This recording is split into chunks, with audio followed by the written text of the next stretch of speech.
Saudara, dalam segmen Dialog Jabar hari ini kita akan membahas mengenai pendangkalan sungai di Pantura. Sudah bergabung bersama kami lewat sambungan Zoom. Saya sapa terlebih dahulu, selamat sore Bapak Ade Kardi selaku Ketua Koperasi Perikanan Laut Mina Bahari Muara Ciasem. Assalamualaikum, selamat sore. Selamat sore, Assalamualaikum warahmatullahi wabarakatuh. Baik, Pak Ade Kardi, terima kasih telah berkenan bergabung bersama kami di Jawa Barat hari ini. Langsung saja, kami ingin tahu sejak kapan pendangkalan di muara Sungai Ciasem ini mulai dirasakan dampaknya oleh para nelayan. Dalam hal pendangkalan itu setiap tahun rutinitas. Setiap ada hujan lebat di daerah hulu yang menimbulkan banjir dan air tersebut masuk melalui air kali kecil dan masuk ke kali Ciasem yang akhirnya membanjir dan terus membawa lumpur serta pasir serta pohon dan air tersebut bertemu di kali Muara Ciasem atau di Muara Ciasem dengan air laut yang akhirnya lumpur dan pasir bertemu di situ, akhirnya mengendap dan akhirnya jadi pendangkalan. Baik, Pak Ade, sejauh ini bagaimana sebenarnya kondisi aktivitas melaut para nelayan diakibatkan pendangkalan ini, Pak Ade? Untuk saat ini para nelayan, bagi yang bisa melaut itu kapal-kapal kecil. Baik. Kalau untuk kapal besar itu tidak bisa melaut. Bahkan ada yang memaksakan diri melaut itu menunggu air pasang yang tinggi. Karena kalau kita dipaksakan kapal tersebut melaut dengan pendangkalan yang sangat kronis, itu bisa merusak alat-alat mesin maupun kipas. Gitu. Pak Ade, lalu karena pendangkalan ini apakah mempengaruhi operasional koperasi, terutama hal logistik dan juga distribusi hasil tangkapan, Pak Ade? Betul, Pak.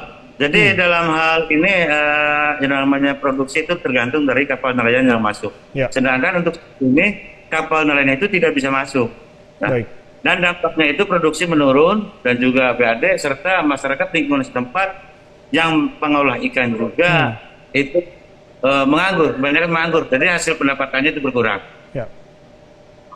Pak Ade, ini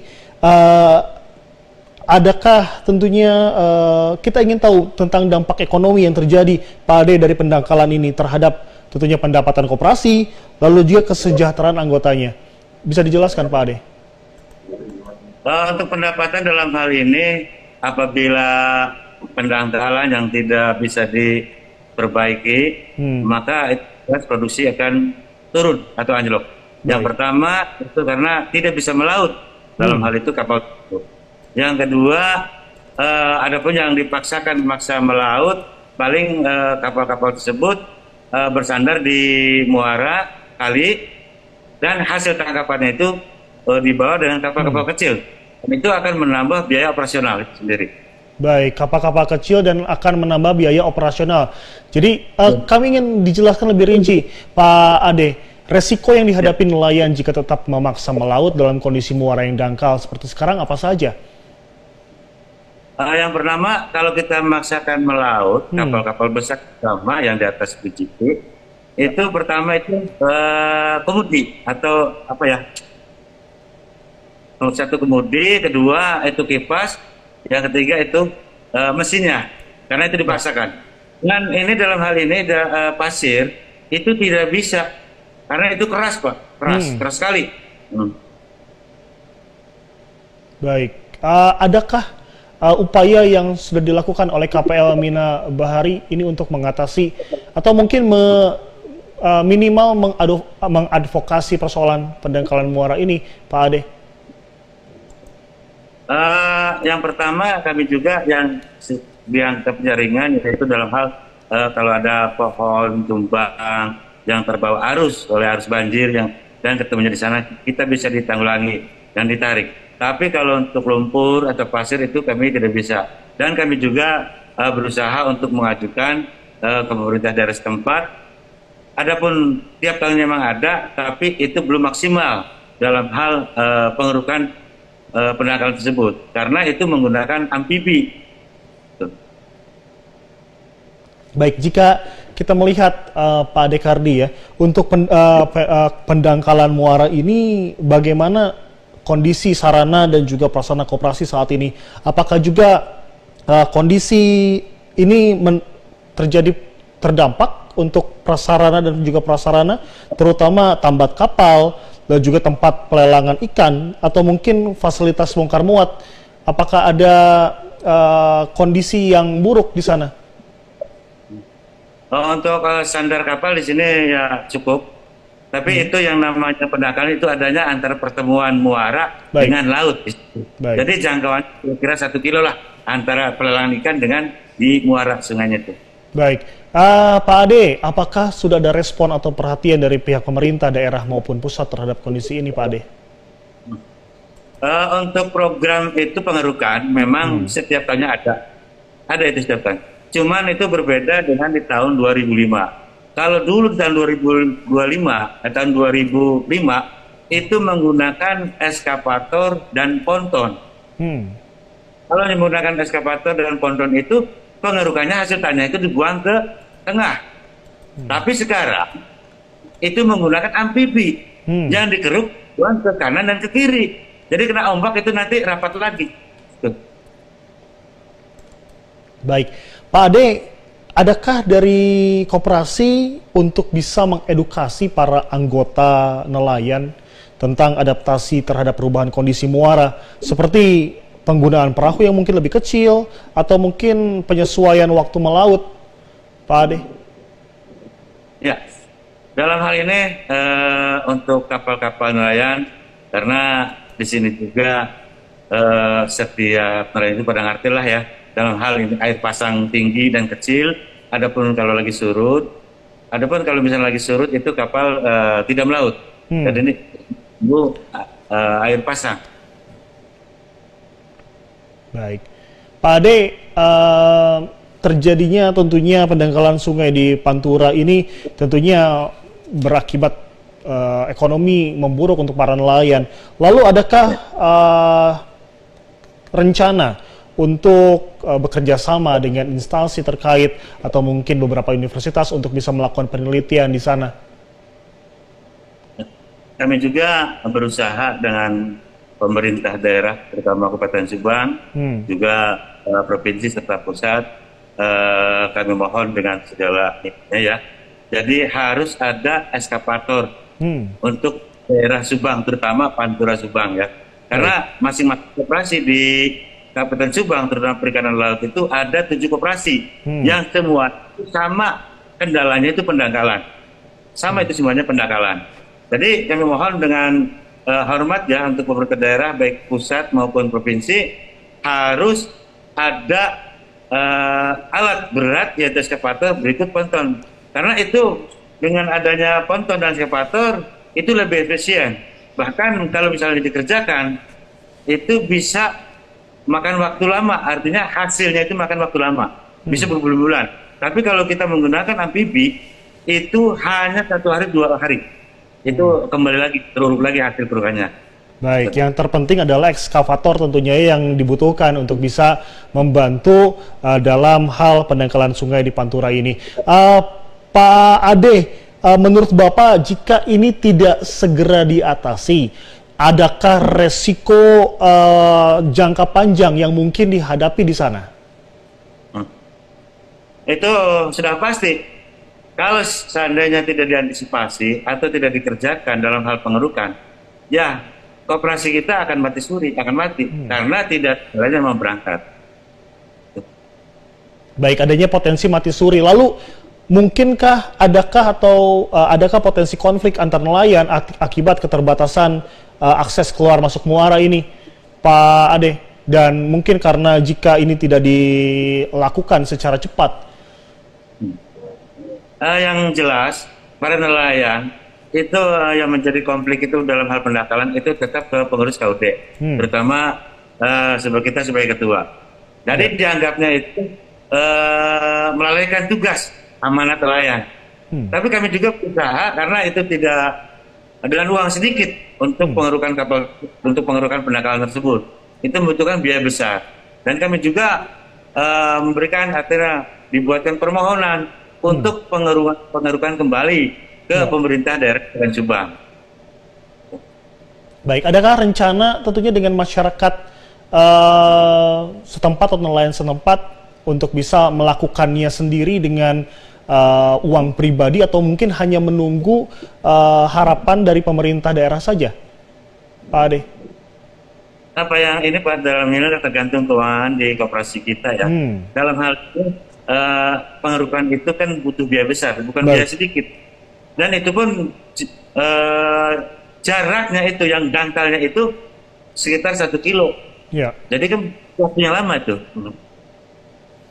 Baik, jaraknya tentunya ya untuk cukup besar. Lalu jika solusi pengerukan atau normalisasi muara ini belum bisa dilakukan dalam waktu dekat, Pak Ade, adakah langkah darurat yang mungkin paling realistis menurut KPL sendiri? Kalau misalnya belum ada pengerukan, mungkin kita akan menyediakan kapal-kapal kecil untuk mengangkut hasil tangkapan ikan nelayan itu sendiri. Jadi berjalan lah sambil jalan. Ya, menggunakan kapal-kapal kecil, berarti ini juga akan berpengaruh kepada pendapatan para nelayan, Pak Ade. Ya, betul. Kan biaya operasional kan jadi bertambah. Untuk membiayai kapal-kapal kecil itu sendiri, baik itu misalnya BBM, terus upah tenaga kerja itu sendiri. Jadi akhirnya mengurangi dalam hal pendapatan nelayan itu sendiri. Baik, menurut pengalaman dari Pak Ade sendiri, persoalan pendangkalan ini terjadinya apakah musiman atau mungkin semakin parah dari tahun ke tahun, Pak Ade? Kalau untuk saat ini dalam hal pendangkalan itu semakin parah. Parah, karena di musim ini kan terjadi pendangkalan yang sangat akut itu di waktu musim hujan. Nah, kalau di daerah hulunya musim hujan tinggi, terus menerus hujannya, maka dari hulu itu airnya itu mengalir ke Muara Ciasem sambil membawa lumpur dan pasir dan mengendap di sana. Nah, setelah mengendap di sana yang jadi keras, dalam hal ini pengerukannya tidak ada atau ada tapi sangat lambat sekali dalam hal ini, yang akhirnya nelayan kami ya tidak bisa melaut, dan ada yang bisa melaut itu dipaksakan. Baik, Pak Ade, apa sebenarnya tantangan terbesar yang mungkin dihadapi oleh KPL dalam menyuarakan aspirasi nelayan soal pendangkalan ini kepada pihak pemerintah? Kami juga sering memberikan permohonan-permohonan kepada pemerintah daerah maupun provinsi maupun pusat, walaupun ada sedikit melalui media. Kami juga berusaha untuk meminta kepada pemerintah supaya adanya program pengerukan muara itu sendiri. Baik, program pengerukan tentunya ya. Ini sudah dibiarkan berapa lama kalau boleh tahu, Pak Ade? Kalau dibiarkan tidak, ada memang program pemerintah daerah Kabupaten Subang. Baik. Cuma di Kabupaten Subang itu yang tadinya 1,5 bulan untuk pengerukan, ini cuma 15 hari. Itu pun pakai ponton dulu, Mas. Tapi sekarang itu pakai amfibi. Dan amfibinya sekarang itu rusak, parah. Iya, cuman pengerjaannya 15 hari. Kadang-kadang dikerjakan dengan program 15 hari, itu tidak mencapai 15 hari. Karena rusak itu amfibinya. Baik, amfibinya rusak sehingga tentunya tidak bisa digunakan kembali. Lalu juga waktu kerja yang hanya 15 hari mengakibatkan makin sulitnya untuk bisa dikeruk. Pak Ade, begitu? Iya, iya. Baik, Pak Ade, menurut Pak Ade sendiri ya, untuk langkah realistis yang mungkin ke depan akan dilakukan oleh KPL Mina Bahari Muara Ciasem sendiri, apakah hanya menunggu atau mungkin ada program-program khusus yang dilakukan untuk mengatasi atau mengakali pendangkalan sungai di Pantura ini? Kami dari KPL Mina Bahari mencoba dengan program-program sesuai dengan kemampuan kami, yaitu dengan pengerukan secara alami, yaitu dengan didorong pakai motor penggerak atau kapal dengan kipas supaya lumpur tersebut bisa buyar gitu, supaya jangan sampai kental itu. Baik. Yang kedua, mengajukan kepada pemerintah untuk diadakannya eskavator berikut kontrolnya. Baik. Ada berapa eskavator yang memang dibutuhkan oleh KPL Mina Bahari Muara Ciasam untuk bisa membantu pendangkalan sungai di Pantura ini? Saya kira untuk koperasi perjalanan laut itu koperasi Jepang itu kan ada 7 Pak ya. Semuanya itu melalui pendangkalan Jepang.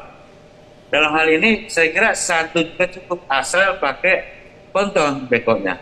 Yang kedua, dalam hal anggarannya itu jangan dikurangi, harus sesuai dengan di tahun 2005.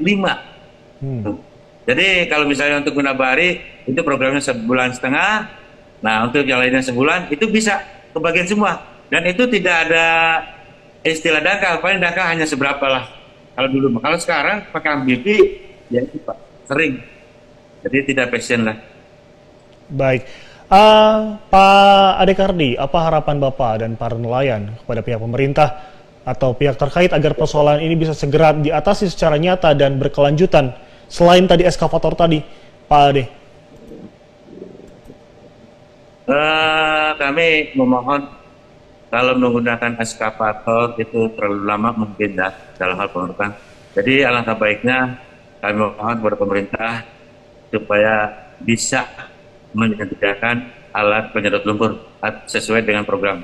Udah kalau misalnya disedot lumpurnya dan dibawa ke tengah, saya yakin itu pasti akan lama. Pasti akan lama, itu kedalamannya itu pasti nggak bakalan itu dangkal terus. Tapi kalau untuk jangka panjang itu pakai eskavator. Jadi yang terpenting adalah eskavator yang harus diberikan untuk bisa menangani pendangkalan sungai di Pantura ini. Pak Ade, saya ingin tahu kalau misalkan koperasi sendiri apakah memiliki mekanisme darurat untuk membantu anggota nelayan yang benar-benar kehilangan penghasilan akibat tidak bisa melaut, Pak Ade? Nah, kami sebagai pengurus, jadi dalam hal ini kan koperasi kan itu ada potongan-potongan lelang, yaitu mengenai dana patiklik, dan kami juga membagikan beras sesuai dengan produksinya masing-masing.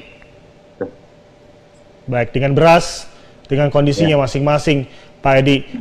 Terakhir, Pak Edi, kami ingin harapan, tentunya dan juga himbauan baik kepada masyarakat dan juga para nelayan yang ada di sekitar Pantura. Apa saja harapan dan juga himbauan kepada mereka? Harapan kami kepada para nelayan, dengan adanya pendangkalan, diusahakan jangan memaksakan diri untuk melaut. Jadi kita harus menunggu air pasang tinggi supaya kapal itu bisa keluar atau masuk ke TPI maupun ke laut, dengan tujuan supaya bisa terhindar dari kerusakan-kerusakan baik itu kipas, kemudi, maupun itu mesin itu sendiri. Dan juga kami dari pengurus meminta kepada pemerintah terkait supaya dalam hal ini untuk antisipasi pendangkalan tersebut, kami mohon untuk diadakannya eskavator dan ponton supaya kejadian 15 tahun yang lalu itu terulang kembali, artinya kapal bisa lancar masuk keluar TPI itu sendiri. Baik, yang dibutuhkan tentunya adalah eskavator dan juga tronton tentunya ya untuk bisa membantu menangani pendangkalan sungai di Pantura. Pak Adekardi, selaku Ketua KPL Mina Bahari Muara Ciasam, terima kasih kami ucapkan sudah berkenan bergabung bersama kami. Sehat selalu. Assalamualaikum. Waalaikumsalam warahmatullahi wabarakatuh.